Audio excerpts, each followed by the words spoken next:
시작할까요? 네, 시간이 됐으니까 하나님께 예배 드리도록 하겠습니다. 7월 3일 달빛교회 주일 예배 하나님께 드리겠습니다. 이제 예배로의 부름으로 이제 시작할 건데, 예배로의 부름은 하나님이 우리를 부르시는 거예요. 우리가 하나님을 부르는 그런 뭐 빙의의 개념이 아니라 하나님이 부르셔야 예배할 수 있다. 이걸 이제 신앙으로 고백하는 거죠. 그래서 우리 다 같이 일어나셔서 예배로의 부름으로 시작합니다. 예배로의 부름은 이제 말씀의 봉사자가 말씀을 대신 읽어주면서 하나님의 말씀을 대언해드리면서 시작하는 겁니다. 역대상 16장 28에 29절 제가 읽어드리겠습니다. 여러 나라의 종족들아 영광과 권능을 여호와께 돌릴지어다. 여호와께 돌릴지어다. 여호와의 이름에 합당한 영광을 그에게 돌릴지어다. 제물을 들고 그 앞에 들어갈지어다. 아름답고 거룩한 것으로 여호와께 경배할지어다. 아멘. 근데 이렇게 부르셨으니까 그 부르심에 합당한 반응인 찬송을 드리는 거예요. 그래서 화살표가 이제 위로가 있죠. 하나님께 드린다 이거죠. 그래서 영광송 하나님께 영광을 드리는 게 목표입니다. 그래서 영광송 찬송가 15장 찬송가 15장 찬송하겠습니다. 하나님의 크신 사랑 하늘에서 내리사 우리 마음에 항상 계셔 온전하게 하소서. 우리 주는 자비하사 사랑 무한하시니 두려워서 떠는 자를 구원하여 주소서. 걱정 근심 많은 자를 성령 감화하시며 복과 은혜 사랑받아 평안하게 하소서. 처음과 끝이 되신 주님 항상 인도하셔서 마귀 유혹 받는 것을 속히 끊게 하소서. 전능하신 아버지여 주의 능력 주시고 우리 마음에 임하셔서 떠나가지 마소서. 주께 영광 항상 돌려 천사처럼 섬기며 주의 사랑 영영토록 찬송하게 하소서. 우리들이 거듭나서 흠이 없게 하시고 주의 크신 구원받아 온전하게 하소서. 영광에서 영광으로 천국까지 이르러 크신 사랑 감격하여 경배하게 하소서. 아멘.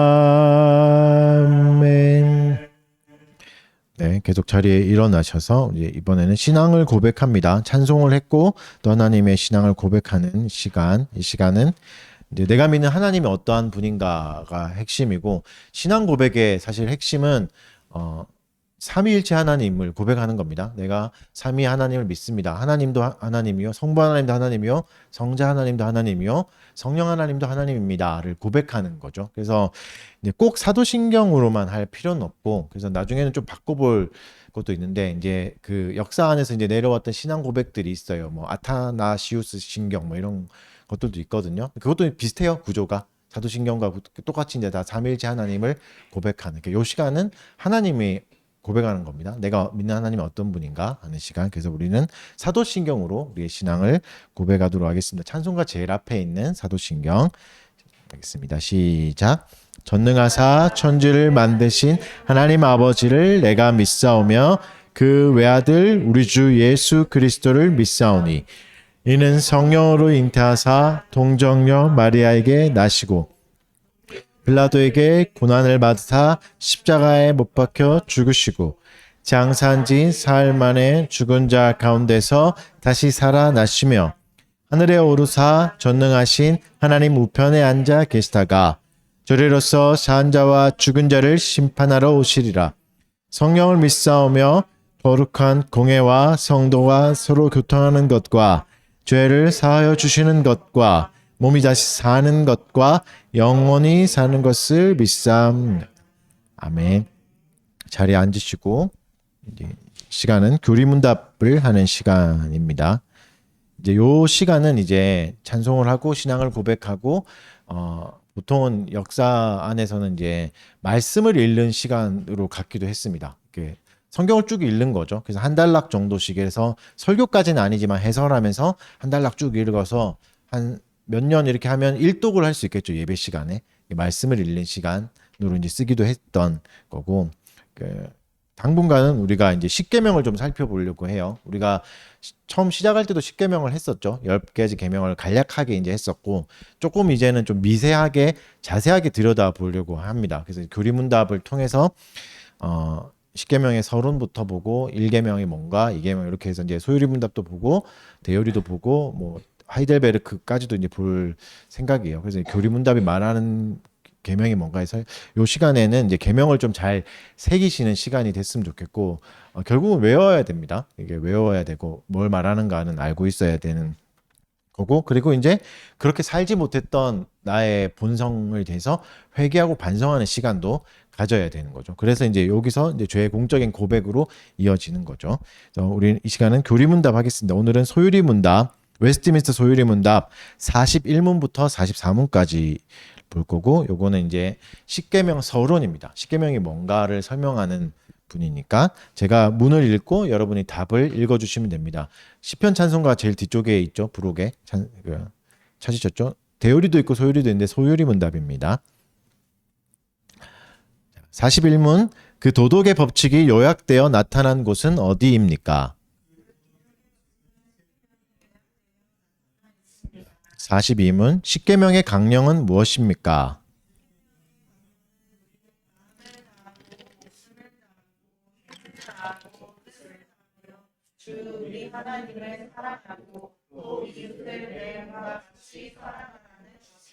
43문, 십계명의 머릿말은 무엇입니까?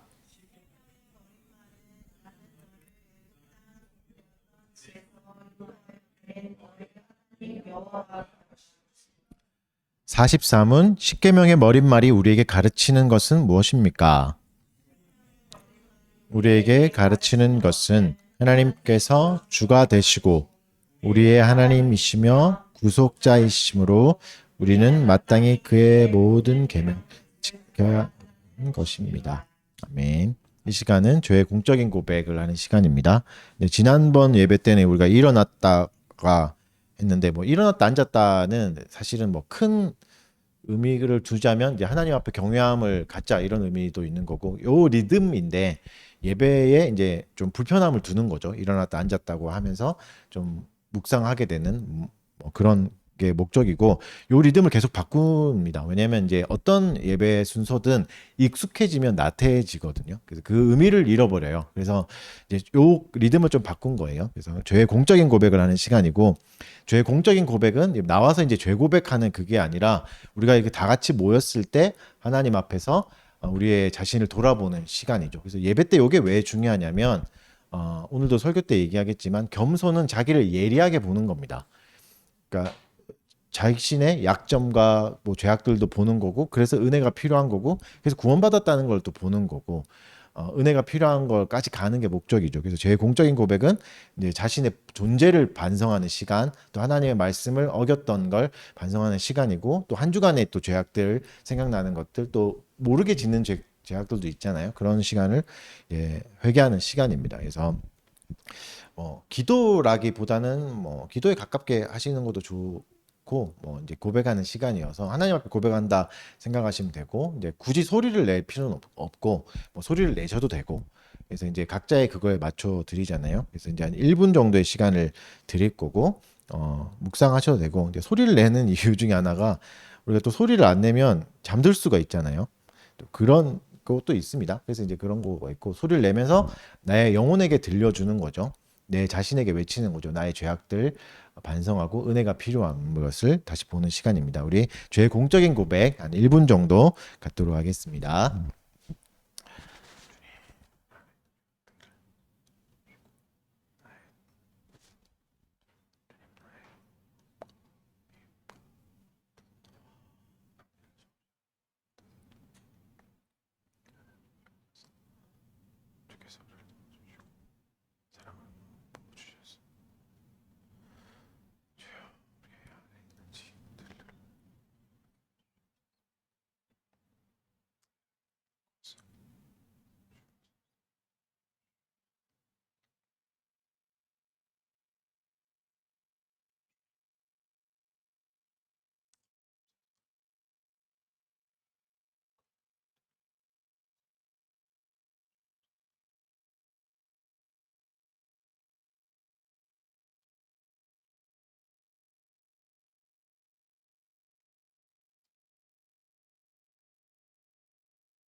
시간은 이제 사죄의 선언을 하는 시간입니다. 사죄의 선언도 마찬가지로 이제 말씀의 봉사자가 하나님 말씀을 대언해 주는 거죠. 그래서 뭐 말씀의 봉사자가 권한이 있는 건 아니고 하나님이 우리에게 베푸신 은혜를 다시 한 번 더 이제 성경에서 말씀하시는 걸 그대로 가지고 오는 거죠. 그래서 이 시간은 제가 선포해 드리겠습니다.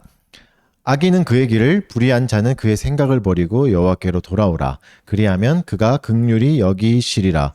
우리 하나님께서로 돌아오리라. 그가 너그럽게 용서하시리라.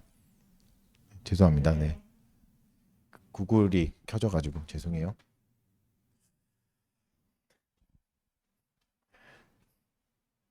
이 시간에는 죄송합니다. 웃으면 안 되는 시간인데 핸드폰이 갑자기 말을 해가지고 이 시간에 이제 하나님께 사죄의 선언을 받았으니까 또 우리의 반응은 감사를 올려드리는 거죠. 그래서 감사 찬송을 하는 시간입니다. 그래서 이 시간은 시편 찬송을 이제 하는 거로 했습니다. 그래서 찬송은 일어나서 하겠습니다. 일어나셔서 시편 찬송 5장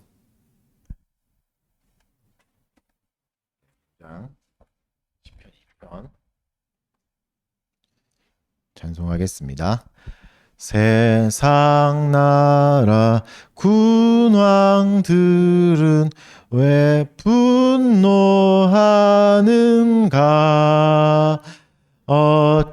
어찌하여 헛된 일을 왜 경영하는가? 기름 부음 받은 자를 왜 대적하는가?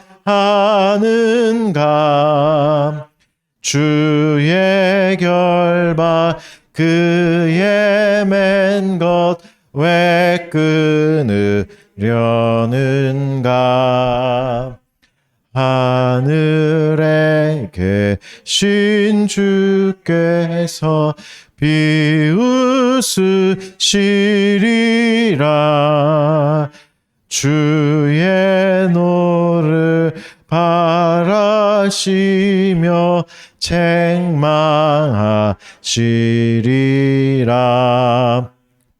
내가 왕을 거룩한 산 시온에 세웠다. 그는 나의 나의 아들이라 나의 독생자라. 세상 간원 임금들아 지혜를 얻으라. 여호와를 경외하라. 떨며 섬기어라. 그 아들의 입맞추라. 주 진노하신다. 여호와께 피하는 자 복이 있으리라. 아멘. 자리에 앉으시고 시간은 목회 기도를 하는 시간입니다. 우리 흔히 말하는 이제 대표 기도 시간이죠. 요때는 이제 대표 기도니까 이제 전 회중을 대표해서 말씀의 봉사자가 설교자 목사가 기도하는 거고 회중을 위해서 기도하는 시간이기도 한 거죠. 그래서 이제 이 시간은 이제 기도하도록 하겠습니다. 사랑하는 주님 감사합니다. 오늘도 하나님 은혜를 베풀어 주셔서 삼위 하나님께 예배할 수 있게 하신 건 참 감사드립니다. 우리의 어떠함에도 상관없이 우리를 또 불러주시고 늘 은혜로 초대해 주시는 그 은혜를 기억하고 감사하게 하여 주시옵소서. 주께서 우리를 불러주셨지만 그 부르심에 합당하지 않았던 우리의 본성과 마음과 생각을 주님 돌이켜봅니다. 또 말씀대로 살지 않았던 지난 날들 또 이 한 주간을 주여 반성합니다. 우리를 불쌍히 여겨주셔서 주께로 돌이키게 하여 주시고 또 한량없는 은혜를 힘입어 주 앞에 나아가게 하여 주시옵소서. 성령 하나님도 함께하여 주셔서 우리를 좀 더 예리하게 바라보게 하여 주시옵고 우리에게 얼마나 죄인인지도 깨닫게 하여 주시고 또 그것만큼 우리에게 베풀어 주신 은혜가 얼마나 큰지도 헤아리게 하여 주셔서 더 큰 은혜를 사모하게 하여 주시고 그 은혜를 쫓아 살아갈 수 있게 하여 주시옵소서. 그래서 궁극적으로 우리의 생각과 마음을 성령 하나님께서 인도하여 주시고 이끌어가 주셔서 주께서 원하시는 방향으로 우리의 삶이 갈 수 있도록 은혜를 내려 주시옵소서. 특별히 주님 이 나라를 위해서 기도드립니다. 또 물가가 상승하여서 어려워하는 서민들과 또 연약한 자들이 있습니다. 하나님 그들에게 적절한 도움이 잘 실행되게 하여 주시고 전해지게 하여 주시고 위로하여 주셔서 이 어려운 시기를 견딜 힘도 더하여 주시옵소서. 또 뜨거운 일기 가운데 또 힘들게 일하는 사람들도 있습니다. 그들의 체력을 지켜주시고 건강도 지켜보아야 주셔서 이 어려운 시기들 함께 잘 이겨나갈 수 있게 하여 주시옵고 특별히 어려운 시기에 이웃을 향한 마음들이 살아나는 나라가 되게 하여 주셔서 서로가 서로를 돌아볼 수 있는 넉넉한 마음이 살아나게 하여 주시옵소서. 또 특별히 이 일을 위해서 위정자들을 세워주셨사오니 그들에게 지혜를 더하여 주시고 능력을 더하여 주셔서 이 나라를 잘 이끌어가고 또 약한 자를 잘 돌볼 수 있는 좋은 정부 되도록 주여 도와주시옵소서. 특별히 주의 몸된 교회를 위해 기도드립니다. 모든 공교회가 함께 모여 예배하는 이 날이 하나님을 기억하는 날이 되게 하여 주시고 교회의 머리 되신 그리스도를 기억하며 그분의 다스림을 잘 드러내고 나타낼 수 있는 교회가 되게 하여 주시옵소서.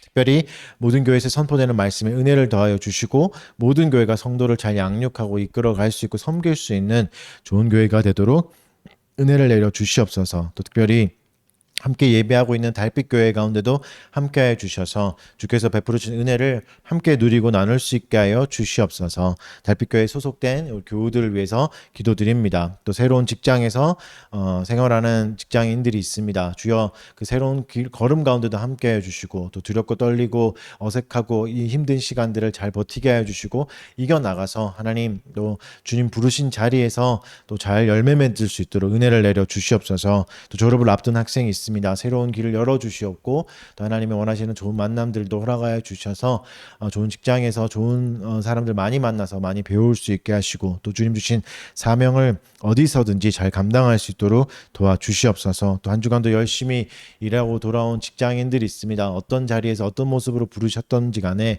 하나님 각자의 능력을 잘 개발하게 하여 주시옵고 부르신 자리에서 각자의 은사들 하나님 더욱더 빛나게 하여 주셔서 그것으로 많은 사람들을 섬기고 또 연약한 자를 도울 수 있는 넉넉함도 허락하여 주시옵소서. 특별히 지혜도 허락하여 주셔서 모든 관계 가운데 은혜를 더하여 주시고 또 새로운 일들 가운데 능력을 더 키우게 하여 주셔서 더 큰 능력으로 하나님께 영광 돌릴 수 있도록 은혜를 내려 주시옵소서. 또 퇴사를 앞둔 지체도 있습니다. 하나님 또 피곤하고 지친 육신 가운데 쉼과 위로가 임하게 하여 주시옵고 쉬는 시간 가운데도 하나님의 은혜를 사모하며 또 자기를 돌아볼 수 있는 은혜의 시간이 되게 하여 주시옵소서. 주님 또 가정을 위해서 기도드립니다. 주님의 세우신 가정들 하나님의 함께해 주시옵소서. 특별히 또 기도드리옵기는 새로운 생명을 잉태한 가정이 있습니다. 그 가정 가운데 축복하여 주시고 새로운 생명을 주셨사오니 새로운 생명을 키울 수 있는 재정적 능력과 육신적 능력들, 환경의 도움들 다 허락하여 주셔서 근심 걱정하지 않고 하나님 주신 선물을 잘 키워갈 수 있는 가정 되도록 도와주시옵고 또 교회가 그 일을 위해서 다 같이 애쓰고 힘쓰고 잘 돌아보는 따뜻한 교회가 되도록 도와주시옵소서. 주께서 세우신 가정 가운데 평화를 허락하여 주시고 그리스도의 사랑을 잘 나눌 수 있는 아름다운 가정들 설 수 있도록 도와주시옵소서. 이 시간도 말씀을 듣습니다. 주께서 말씀해 주시고 주신 말씀으로 우리의 영과 골수를 쪼개어 주시옵고 또 은혜를 더욱더 사모하는 시간 되도록 도와주시옵소서. 감사드리며 예수님 이름으로 기도드립니다. 아멘. 말씀을 보겠습니다. 말씀은 시편 2편 1절부터 12절 말씀이고 시편 말씀은 제가 읽어드리겠습니다. 네, 보통 이제 교독을 해도 되는데 제가 이제 봉독을 하는 이유는 이제 설교자가 하나님 말씀만 전하라는 뭐 경고의 의미도 있고 권면의 의미도 있어서 이제 그렇게 하는 겁니다. 그래서 제가 읽어드리겠습니다. 시편입니다. 2편 1절부터 2절까지 전체 읽어드리도록 하겠습니다. 어찌하여 이방 나라들이 분노하며 민족들이 헛된 일을 꾸미는가? 세상의 군왕들이 나서며 관원들이 서로 꾀하여 여호와와 그의 기름 부음 받은 자를 대적하며 우리가 그들의 맨 것을 끊고 그의 결박을 벗어버리자 하는도다. 하늘에 계신 이가 웃으시며 주께서 그들을 비웃으시리로다. 그때 분을 바라며 진노하사 그들을 놀라게 하여 이르시기를 내가 나의 왕을 내 거룩한 산 시온에 세웠다 하시리로다. 내가 여호와의 명령을 전하노라. 여호와께서 내게 이르시되 너는 내 아들이라. 오늘 내가 너를 낳았도다. 내게 구하라. 내가 이방 나라를 내 유업으로 주리니 내 소유가 땅끝까지 이르리로다. 내가 철장으로 그들을 깨트리며 질겨릇같이 부수리라 하시도다. 그런즉 군왕들아 너희는 지혜를 얻으며 세상의 재판관들아 너희는 교훈을 받을지어다. 여호와를 경외함으로 섬기고 떨며 즐거워할지어다. 그의 아들에게 입맞추라. 그렇지 아니하면 진노하심으로 너희가 길에서 망하리니 그의 진노가 급하심이라. 여호와께 피하는 모든 사람은 다 복이 있도다. 아멘. 우리 마지막 절만 한 번 더 같이 읽겠습니다. 12절 시작. 그의 아들에게 입맞추라. 그렇지 아니하면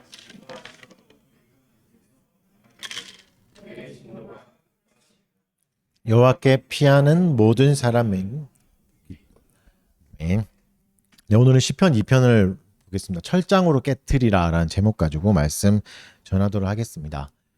저번에 시편 1편 할 때 말씀드렸던 것 같은데 시편 1편과 2편은 시편 전체 150편 전체의 제목 역할을 하는 시편이에요. 그러니까 다시 말하면 시편 전체를 통해서 이제 하나님께서 하시는 말씀을 잘 보여주는 거죠. 시편 전체를 요약해주는 시편이거든요. 그래서 특별히 또 시편 2편은 메시아를 예언하는 이제 부분들이 나오죠. 그래서 메시아 시편이라 하기도 하고 또 왕의 이야기가 나오기 때문에 제왕시라고 하기도 합니다. 12절까지 있어서 그 구별은 되게 쉬워요. 예, 3절씩 4개의 연으로 나눌 수 있습니다. 3개씩 4개의 연으로 나눌 수 있고 내용으로 이제 4개로 나눌 수 있는데 첫 번째 연은 이제 이방 나라들이 분노하고 헛된 일을 꾸미는 내용을 이제 고발하는 내용입니다. 1, 2, 3절은. 그다음 두 번째 연은 그에 대한 하나님의 반응이 나와요. 그래서 1년과 2년은 완벽하게 대꾸를 이룹니다. 그렇게 이제 꾸며져 있고 3년은 그래서 하나님이 어떻게 행동하시는가 해서 그리스도를 보내시는 내용이 3년에 나옵니다. 4년은 마지막 권면, 하나님이 한 번 더 이제 권면하시는데 어떤 느낌이냐면 최후 통첩하는 것 같은 너 마지막이다 이렇게 하라라고 이제 말씀하시는 내용입니다. 그러니까 전체를 한마디로 그냥 요약하자면 하나님께 대항하는 세상을 향한 하나님의 반응과 대응이라고 이제 볼 수 있겠죠.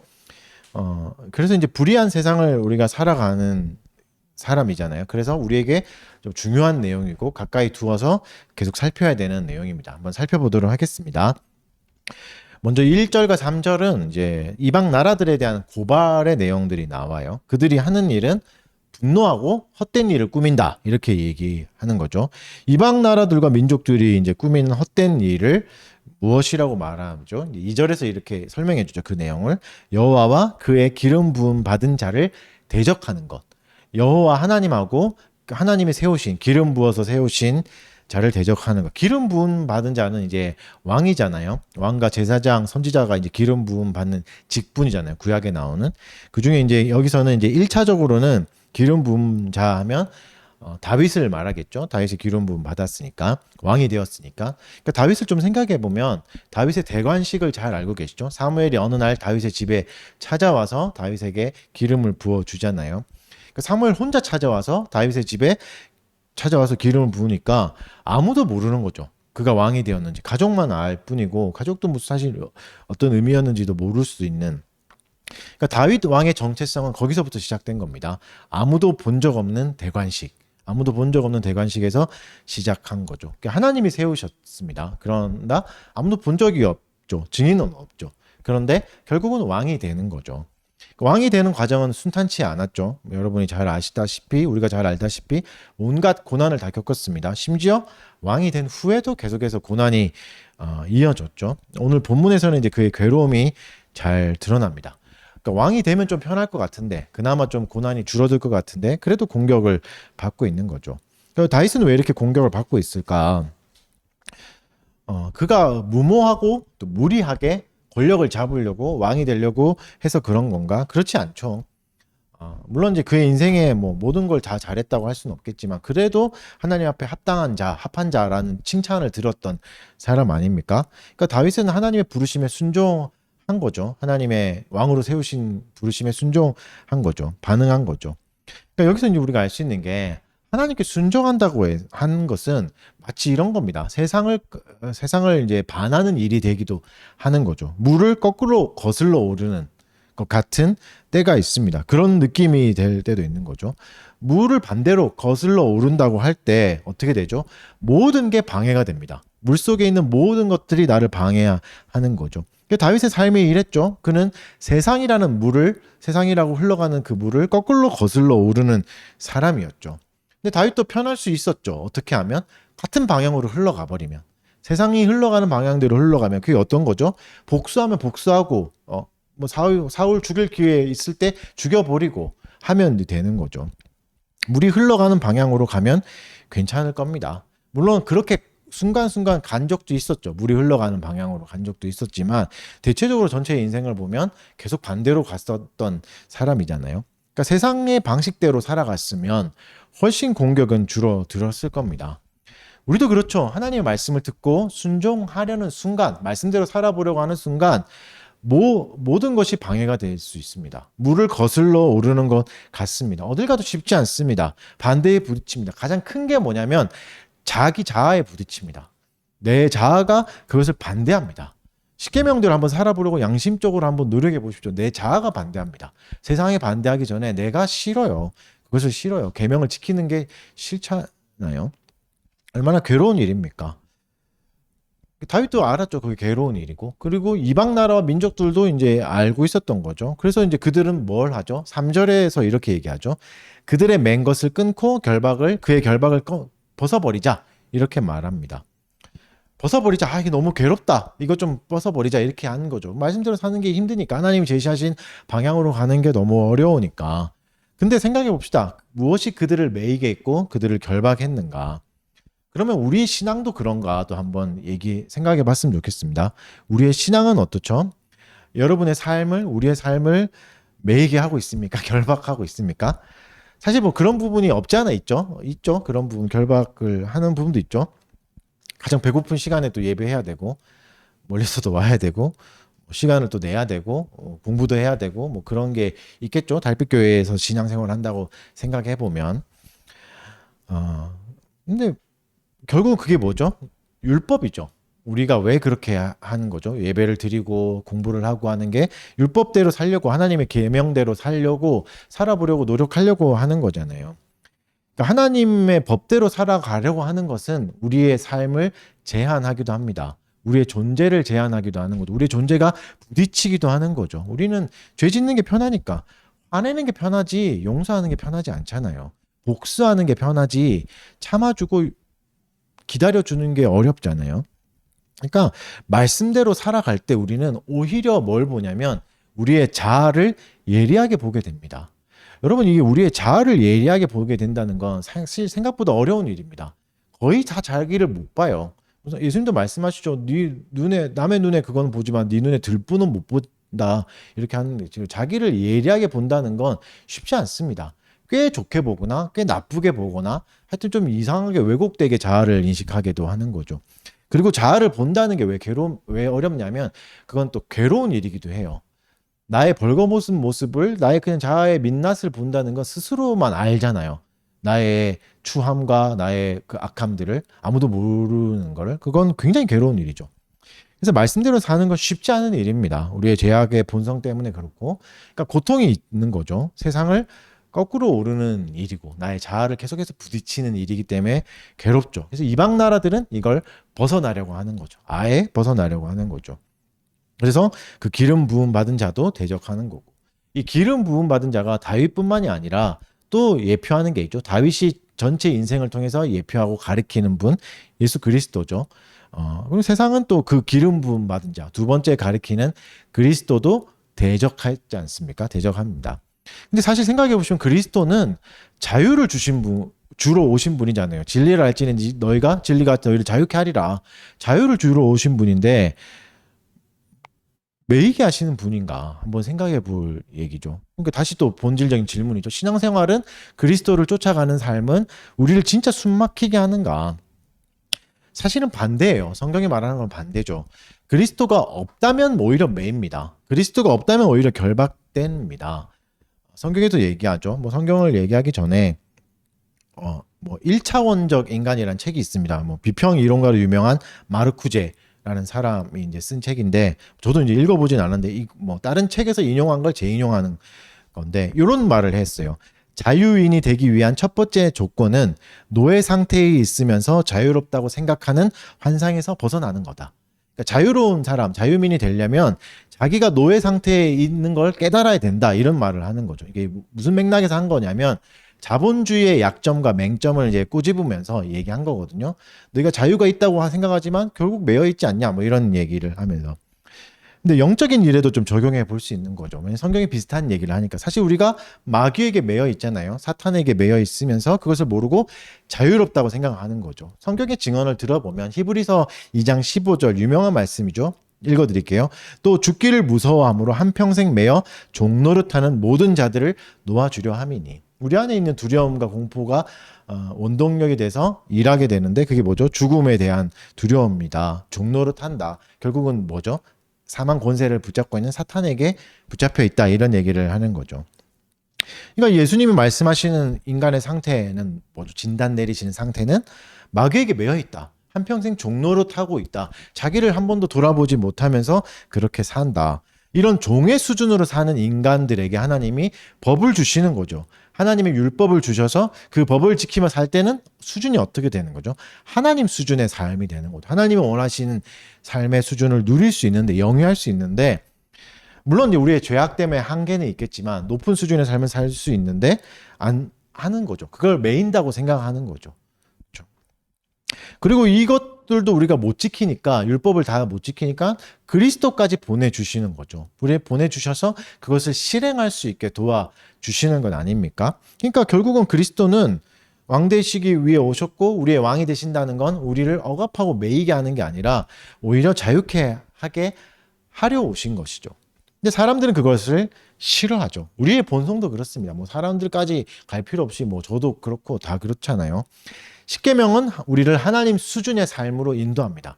우리를 훨씬 더 나은 삶으로 인도합니다. 하지만 끝끝내 우리는 그걸 부인합니다. 거부합니다. 싫어합니다. 이 반역은 어디서 오는 건가? 누누이 말씀드렸지만 율법에 문제가 있는 건 아니다라고 말씀드렸죠. 요한복음 5장 23절에서 예수님이 이렇게 말씀하세요. 이는 모든 사람으로 아버지를 공경하는 것 같이 아들을 공경하게 하려 하심이라. 아들을 공경하지 아니하는 자는 그를 보내신 아버지도 공경하지 아니하느니라. 기름 부음 받은 자를 대적한다는 건 결국은 하나님 아버지에 대한 반역이다. 이렇게 얘기하는 거죠. 율법을 안 지키고 율법에 대한 반역은 율법을 주신 하나님에 대한 반역이다. 라고 이제 얘기하는 거죠. 다윗을 미워한 것은 곧 그를 세우신 하나님을 미워한 것이고 그리스도를 저주한 것도 그를 보내신 하나님을 저주하는 행위였다는 거죠. 이게 이제 이방 나라들과 세상의 흐름입니다.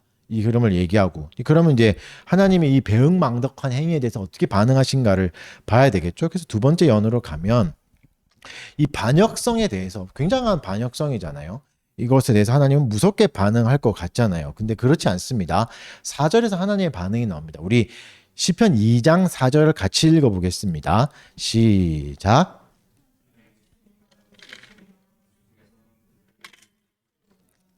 두 번 나오죠. 하늘에 계신 이가 웃으신다. 주께서 그를 비웃으신다. 하나님의 반응은 뭐죠? 비웃음입니다. 코웃음 치시는 거죠. 하나님은 그러니까 인간의 반역 행위에 대해서 어떻게 하시죠? 엄청난 반역 행위에서 엄청나게 분노하고 막 다 쓸어버릴 것 같은데 웃으시는 거죠. 비웃으시는 거죠. 왜죠? 하나님은 이미 하늘에 계시다고 하잖아요. 초월적인 존재입니다. 우리와 클래스가 다른 존재인 거죠. 비유하자면 우리의 존재의 정반대에 계신 분이 하나님이잖아요. 실로 엄청나게 먼 존재고 엄청나게 큰 존재고 비교가 불가한 존재입니다. 그래서 하나님이 인간의 반역을 보면서 아이고 큰일 났네 어쩌면 좋아 하거나 뭐 감동 작전을 펼치거나 눈물 작전을 펼쳐서 애들을 다시 돌아오게 해야지 뭐 이러시는 분이 아닌 거죠. 비웃으시는 거죠. 비웃어 버리시는 거죠. 이것도 굉장히 중요한 부분입니다. 하나님의 세상의 완악함을 반역함을 어떻게 제압하십니까? 웃음으로 제압하십니다. 비웃음으로 제압하십니다. 하나님은 비웃음으로도 제압해 버릴 수 있습니다. 우리가 누구를 비운다고 해서 아무 일도 일어나지 않지만 하나님이 비웃으시면 완전히 제압하실 수 있는 거죠. 그리고 비웃는다고 해서 아무것도 안 하고 그냥 웃기만 하고 아유 귀엽네 이렇게 보시는 것도 아니죠. 5절에서는 어떻게 얘기하냐면 그때에 분을 바라며 라고 말씀하십니다. 그때에는 이제 시점이 확 바뀌는 거예요. 4절에서 5절에 가는 거는 같은 한 절이지만 완전히 시점이 바뀝니다. 그때라는 시점은 비웃고 계시는 때를 말하는 게 아닙니다. 갑작스러운 때를 말하는 거예요. 비웃음이 끝난 때를 말하는 거죠. 그러니까 하나님이 비웃고 계실 때, 웃고 계실 때가 돌아올 때다, 돌이킬 때다 이런 거죠. 비웃음이 끝날 때 하나님의 진노가 쏟아지는 거죠. 뭐 우리도 그렇잖아요. 누군가를 막 이렇게 아빠나 엄마한테 할 때 아빠가 웃을 때 귀여워해 줄 때 빨리 그쳐야 되는데 그거 모르고 계속 까불다가는 한 대 맞을 수 있지 않나요? 분위기 파악 못하면 그런 거죠. 하나님의 비웃음이 끝날 때, 비웃음이 끝날 때 그때에는 분노가 쏟아진다. 여러분 하나님이 웃음으로도 악한 인간들을 완전히 제압하시는 분인데 화를 내시면 어떻겠습니까? 분노하시면 누구도 감당할 수 없겠죠. 하나님의 분노는 감당할 수 없습니다. 지금은 어떤 때입니까? 하나님이 비웃고 계신 때입니다. 인간의 완악함을 보면서 우리의 반역된 본성을 보면서 그러니까 어떻게 보면 우리에게 허락된 괴로운 시기인 거죠. 그래서 악인들이 뭐 천지 모르고 날뛰잖아요. 그러니까 우리도 인내해야 되는 때입니다. 하나님이 기다리고 계시기 때문에 하나님도 참고 계십니다. 하지만 이 인내를 잘 생각해 봐야 됩니다. 하나님이 참고 계시는데 신자에 대하여 참고 계시는 것하고 악인에 대하여 참고 계시는 게 완전히 다릅니다. 신자, 우리들에게 대해서 참고 계실 때는 교훈을 주시고 우리를 더 성숙하게 만드는 계기가 됩니다. 하나님의 인내는. 근데 악인에 대해서 참고 계실 때는 그 끝은 딱 하나밖에 없습니다. 심판밖에 없습니다. 심판을 더 크게 하기 위해서 더 완전하게 하기 위해서 참고 계실 뿐입니다. 악을 쌓아 놓는 거죠. 숯불을 위에 놓는다고 한 표현 기억나시죠? 그러니까 하나님이 악인에 대한 인내는 그 자체로 공포입니다. 계속해서 매가 쌓이고 있는 거죠. 그리고 그 분노는 그때라고 말하는 것처럼 한 번에 옵니다. 갑자기 일어납니다. 아무도 예상할 수 없게 일어나는 거죠. 그래서 놀랍니다. 계속 웃고 계실 줄 알고 방관하실 줄 알았는데 한 번에 싹 쓸어 버리시는 거죠. 진노가 쏟아져 내리는 거죠. 굉장히 무서운 장면이기도 합니다. 근데 또 반전이 일어납니다. 6절의 말씀. 6절을 다 같이 한번 읽어봅시다. 시작. 내 거룩한 산 시온에 세웠다 하시리로다.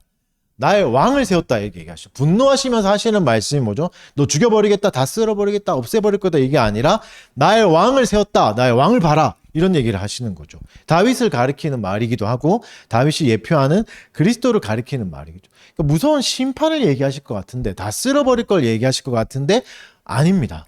그리스도를 얘기하시는 거죠.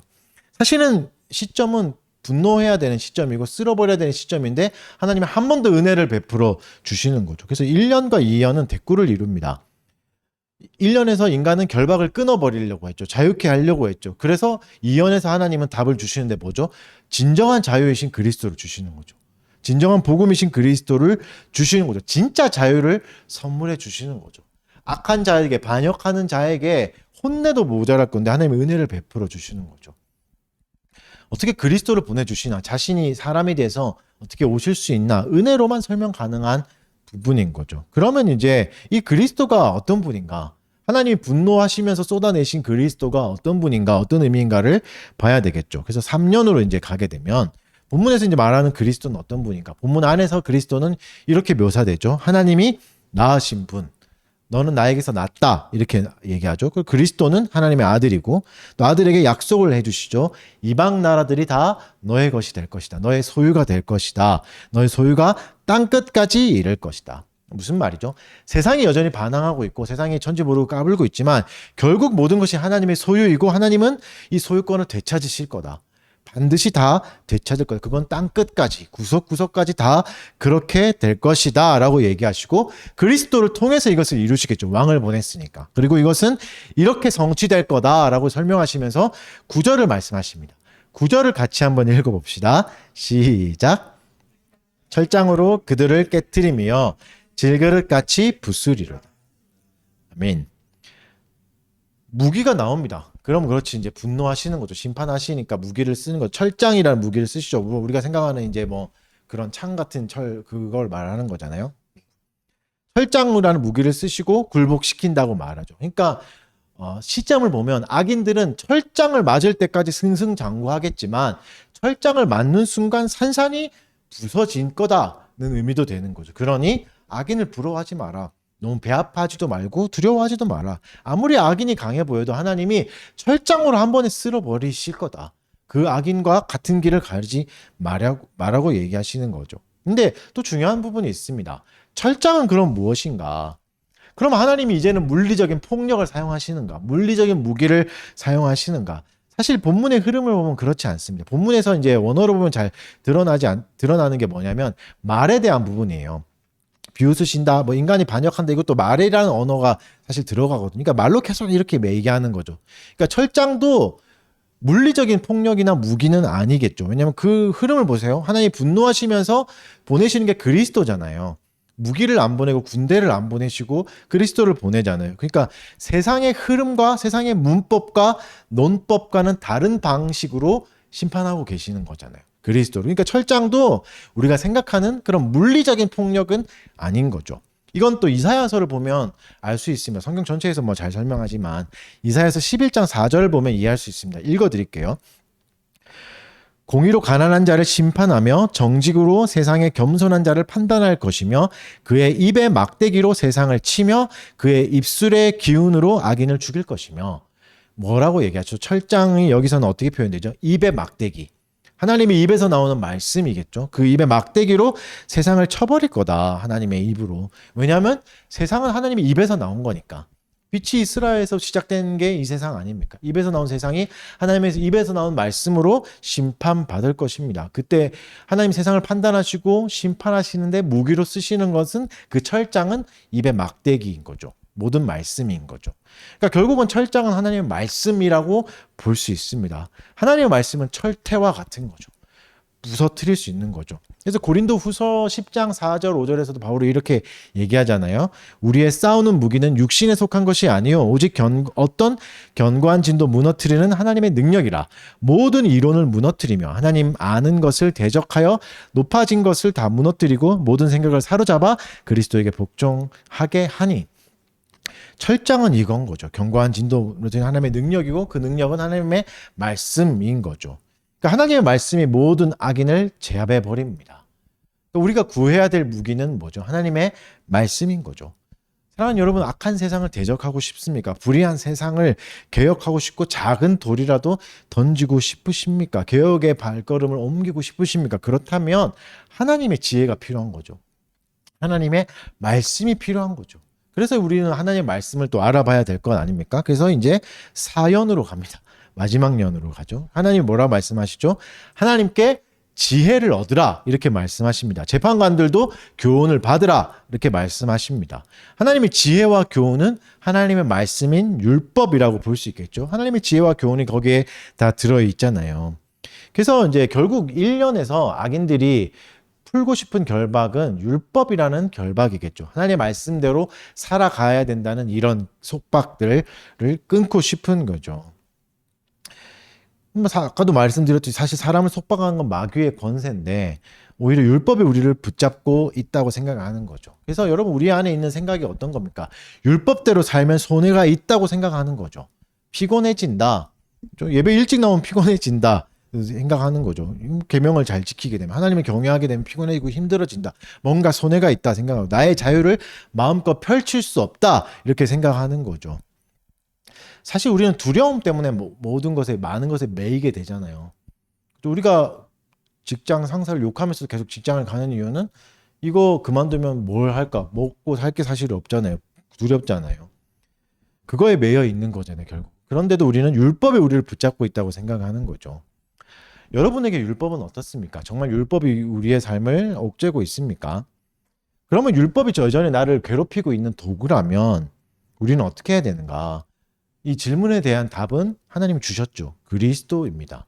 그리스도를 주셨습니다. 우리가 율법에 대해서 오해하게 되고 율법을 못 지키고 매인다고 생각하니까 그리스도도 주셨죠. 심판에 앞서서 그리스도를 먼저 보내주셨습니다. 그리고 그분이 우리의 왕이 되셔서 이제는 너는 나의 소속이야.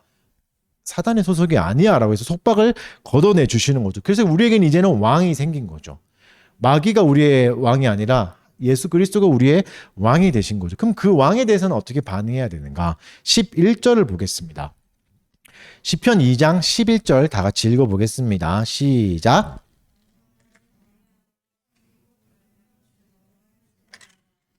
여호와를 경외함으로 섬기고 떨며 즐거워하라 이렇게 얘기하는 거죠.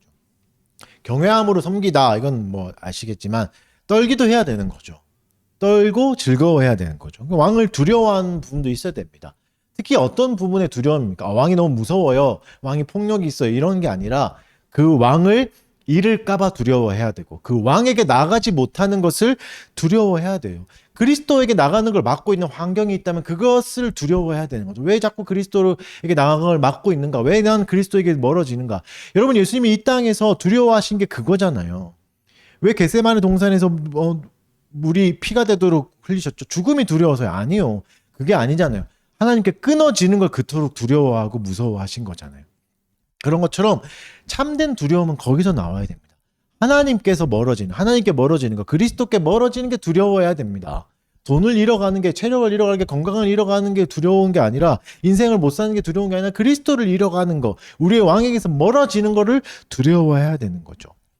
이런 두려움이 있을 때 진정으로 건전한 두려움은 건전한 기쁨을 불러옵니다. 두려움을 지나서 즐거워할 수 있는 거죠.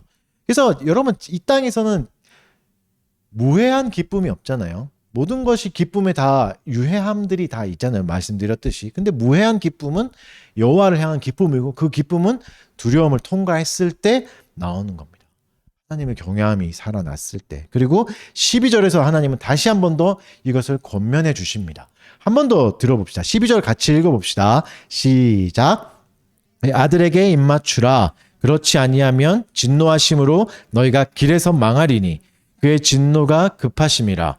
여호와께 피하는 모든 사람은 다 복이 있도다. 여기서 인과관계가 입 안 맞추면 망한다. 뭐 이렇게 한글로 보면 그런 뉘앙스지만 사실 그런 게 아니라 너는 지금 망하는 길로 가고 있다. 그러니 그리스도께로 돌아오라. 이게 더 큰 바른 뉘앙스입니다. 아들에게 입 맞추라. 이제 고대에 왕에게 입 맞추는 행위는 그 왕에게 존경을 하는 행위잖아요. 왕에게 존경을 맹세합니다. 당신을 따르겠습니다. 이렇게 입 맞추고 굴복하는 게 그 행위잖아요. 당신을 왕으로 인정하며 당신에게 순복하겠습니다. 라고 하는 행위. 그러니까 그리스도가 우리를 구하러 오셨고 우리의 왕이 되러 오셨죠.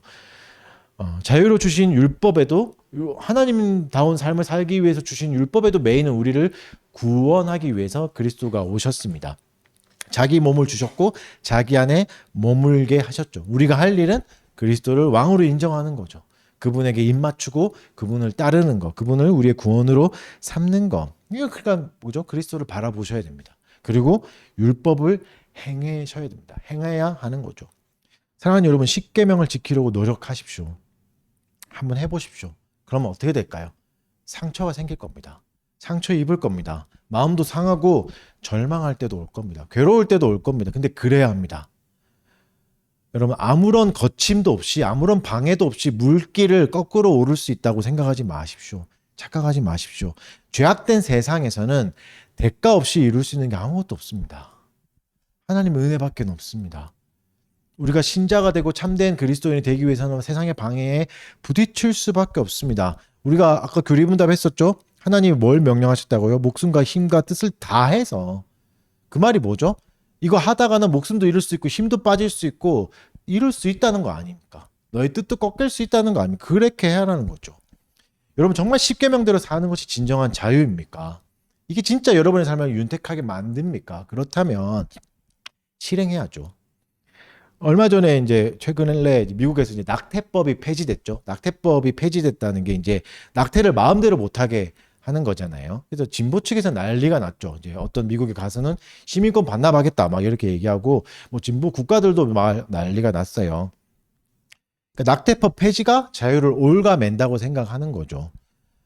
이 갈등을 어떻게 끝낼 수 있을까? 보수와 진보의 갈등이거든요. 근데 이게 무엇이 더 가치 있다 이렇게 말만 하는 걸로는 안 됩니다. 왜냐하면 역사 안에서 진보와 보수의 갈등이 이제 프랑스 그때부터 이제 시작된 건데, 왕정 때부터 시작된 건데, 한 번도 어느 한쪽이 한쪽을 설득해서 이긴 적이 없어요.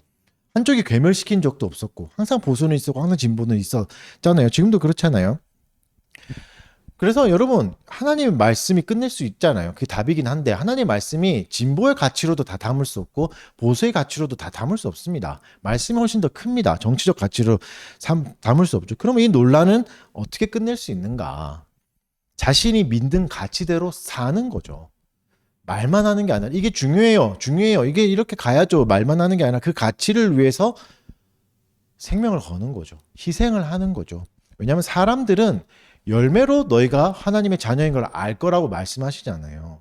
열매를 보여줘야 하나님 나라의 가치를 알 수 있습니다. 열매를 보여주지 않는데 이게 좋은 거예요. 허황된 말일 뿐인 거죠. 이게 자유예요 라고 해봤자 통하지 않는 거죠. 여러분, 열매를 보여줘야 됩니다. 이게 세상을 향한 철장입니다. 말씀대로 사는 거죠.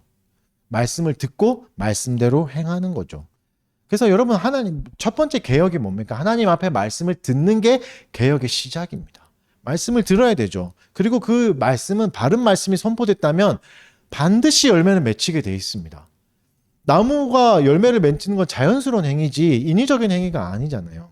바르게 나무를 심었다면, 시냇가에 바르게 심었다면, 그리고 세상은 그 열매를 보여줄 때 빛을 볼 겁니다. 알아볼 거고 그게 맞고 나면 동조할 겁니다. 그러니 여러분, 십계명으로 세상을 부숴야 됩니다.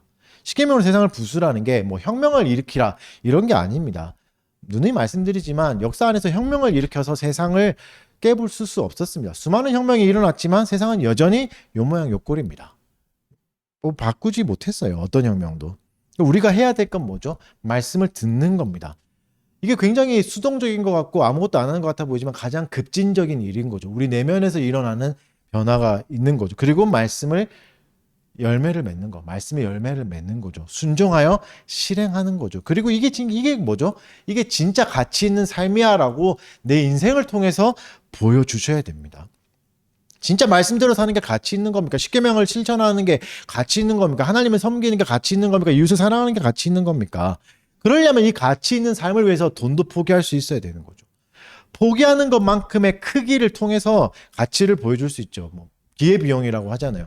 이걸 하기 위해서 버린 것을 통해서 그 가치를 알 수 있잖아요. 예를 들어서 뭐 남자친구 여자친구가 있다, 연애를 하는데 그 남자친구가 축구를 너무 좋아하는데 여자친구를 만나기 위해서 축구를 포기하고 왔다. 그러면 축구보다 여자를 더 사랑하는 거니까 평소에 축구를 사랑하는 것보다 더 사랑하는구나가 증명되잖아요. 그런 것처럼 우리가 포기하는 가치, 버리는 가치가 우리가 추구하는 가치를 증명해 줄 수 있습니다. 여러분, 세상이 흘러가는 방향으로 무리 없이 가면서 똑같이 살면서 하나님의 말씀도 지킬 수 있을 거라 착각하지 마십시오. 우리는 그렇게 능력 있는 존재가 아닙니다. 부딪힐 수밖에 없습니다. 하나님을 경외하지 않고 두려워 떨지 않고 말씀을 지킬 수는 없어요. 말씀을 위해서 무엇을 포기하는가가 말씀을 향한 가치를 보여주는 겁니다. 아무리 뭐 백날 첫날 말해도 뭐 저도 그렇죠. 백날 첫날 설교해도 말씀을 위해서 내가 뭔가를 포기하는가를 보여주지 않으면 절대 안 되는 거죠. 이웃을 사랑해야 되잖아요. 뭐 뒤에 못이 박히도록 얘기한 건데 이웃을 사랑하는 거는 뭐죠? 자기를 깎는 고통이 있는 겁니다. 이웃을 사랑하는 거 되게 어려워요. 그 사랑을 보여주려면 자기를 깎는 고통이 있을 때 보여줄 수 있는 거죠. 그리고 이것을 안 하면 이 이웃을 무시하면서 말씀대로 살 수 있을까요? 절대 그럴 수 없습니다. 이웃을 미워하는데 어떻게 말씀대로 살 수 있겠습니까? 그래서 여러분 이렇게 가치를 추구할 때 우리는 우리의 내면을 더 잘 들여다볼 수 있습니다. 이게 겸손입니다. 여러분 겸손은 나를 그냥 단순히 낮추는 거, 힘 없는 거 이런 게 아닙니다. 오히려 더 강력한 겁니다. 뭐죠? 나를 더 예리하게 보는 힘입니다. 더 강하게 볼 수 있는 힘입니다. 그래서 이웃에게는 약해지죠. 그러나 불의에 대해서는 강해집니다. 진실에 대해서는 약해지지만 거짓에 대해서는 강해집니다. 이게 겸손이에요. 사랑에 대해서 강해지지만 사랑에 대해서는 약해지지만 불의함에 대해서 더 강해지는 거. 이게 진짜 겸손인 거죠. 말씀의 결론을 맺겠습니다. 세상은 하나님께 늘 반역합니다. 세상의 역사는 하나님께 대한 반역의 역사라 해도 성경 전체의 내용은 그거다 해도 뭐 과언이 아니죠. 근데 하나님 어떻게 반응하시죠? 비웃어 버리십니다. 그리고 그리스도 예수를 보내주십니다. 반역하는 우리에게 끝까지 은혜를 베풀어 주시는 거죠. 예수 그리스도는 무기를 갖고 계시죠. 철장이라는 무기를 가지고 계시죠. 이 철장은 이미 우리에게 주신 하나님의 말씀이었습니다. 그럼 이 말씀은 뭔가? 말씀을 바르게 듣고 바르게 실천하는 것이 세상을 부수는 무기가 되는 거죠. 결국 세상에 필요한 건 뭐죠? 말씀을 지키며 세상을 거꾸로 오르는 사람들입니다. 그 가치대로 사는 거죠. 이렇게 말하는 사람뿐만 아니라 그 가치를 실천하며 사는 사람이 있을 때 세상은 굴복하게 될 겁니다. 사랑하는 여러분, 하나님의 지혜를 받으십시오. 하나님의 지혜는 뭡니까? 십자가라고 성경은 얘기하잖아요. 십자가로 공중의 권세 잡은 자를 무릎 꿇리셨습니다. 사망의 권세를 깨셨습니다. 하나님을 두려워하십시오. 그리고 즐거워하십시오. 경외함을 회복하십시오. 말씀에 대해서 예민함을 회복하십시오. 십계명을 사랑하십시오. 그것을 실천하기 위해서 모든 걸 때론 버리실 각오를 하십시오. 하나님을 사랑하고 이웃을 사랑하십시오. 이것이 최고의 무기입니다. 여러분 세상은 어떻습니까? 마치 끝나지 않는 스포츠 게임을 하는 것 같을 때가 있잖아요. 스포츠 게임이 뭐죠? 승자가 항상 있는 거잖아요. 위너 테이크스 올이잖아요. 스포츠 게임은. 승자가 다 독식하는 게 세상의 방식이죠. 이게 스포츠 게임에서만 아니라 계속 우리의 일상에도 계속 번져가고 있잖아요. 학교도 마찬가지 아닙니까? 교육에도 마찬가지니까 잘 하는 놈이 다 가지는 거잖아요. 이게 스포츠의 방식이거든요. 이게 삶에도 그대로 묻어 있는 거죠. 근데 여러분, 하나님은 이 승자와 패자의 구분을 없애버리십니다. 복음 안에는 승자와 패자가 없습니다. 모두가 이웃이 됩니다. 모두가 서로를 돌봐주는 존재가 되는 거죠. 사랑하는 여러분, 이웃을 섬기고 사랑하셔야 됩니다. 그게 그리스도가 보여주신 본이고 삶의 지혜니까요. 이것을 내 삶에 적용하고 삶에서 보여주셔야 됩니다. 이게 가장 강력한 무기입니다. 이웃을 사랑하기 위해서 친절하기 위해서 나를 가꾸고 나를 꺾어내리는 게 가장 강력한 철장입니다. 이 철장으로 한 주도 살아가시는 귀한 성도님 되시길 바랍니다. 네, 찬송합시다. 마지막 찬송은 설교 찬송은 이제 설교에 들었던 은혜를 기억하며 결단하는 마음 또 감사를 표현하는 시간이죠. 다 같이 일어나셔서 찬송하겠습니다. 그래서 당분간은 설교 끝나고는 계속 일어나 계시면 됩니다. 끝까지. 찬송가 435장 나의 영원하신 기업 찬양하겠습니다. 나의 영원하신 기업 생명보다 귀하다 나의 갈 길 나가고 나와 동행하소서. 주께로 가까이 주께로 가오니 나의 갈 길 다가도록 나와 동행하소서. 세상 부귀한이람과 모든 명예 버리고 길을 가는 동안 나와 동행하소서. 주께로 가까이 주께로 가오니 나의 갈 길 다가도록 나와 동행하소서. 어두운 골짝 지나가며 험한 바다 건너서 천국 문에 이르도록 나와 동행하소서. 주께로 가와이 주께로 가오니 나의 갈 길 다가도록 나와 동행하소서. 아멘. 이 시간은 이제 계속 일어나셔서 헌상 기도하는 시간입니다. 헌상 기도는 이제 헌금을 드린다, 하나님께 드린다라는 의미고요. 헌상은 이제 우리에게 이제 재물 얻을 힘을 주신 것을 감사하고 또 그 재물을 합당하게 바르게 잘 쓰게 해달라고 지혜를 달라고 이렇게 하는 기도예요. 그래서 다음 주부터는 이제 헌금 바구니를 제가 들고 기도하겠습니다. 이제 미리 설명해 드리는 거는 헌금 많이 하라고 이제 강요하는 퍼포먼스가 아니라 하나님께 우리가 이렇게 드렸다는 걸 좀 보여주고 시각적으로 우리도 인지할 필요가 있는 것 같아서 하기로 했습니다. 우리 거의 온라인으로 하긴 하지만 그렇죠? 그래서 이제 하겠습니다. 헌금을 위해서 제가 기도하도록 하겠습니다.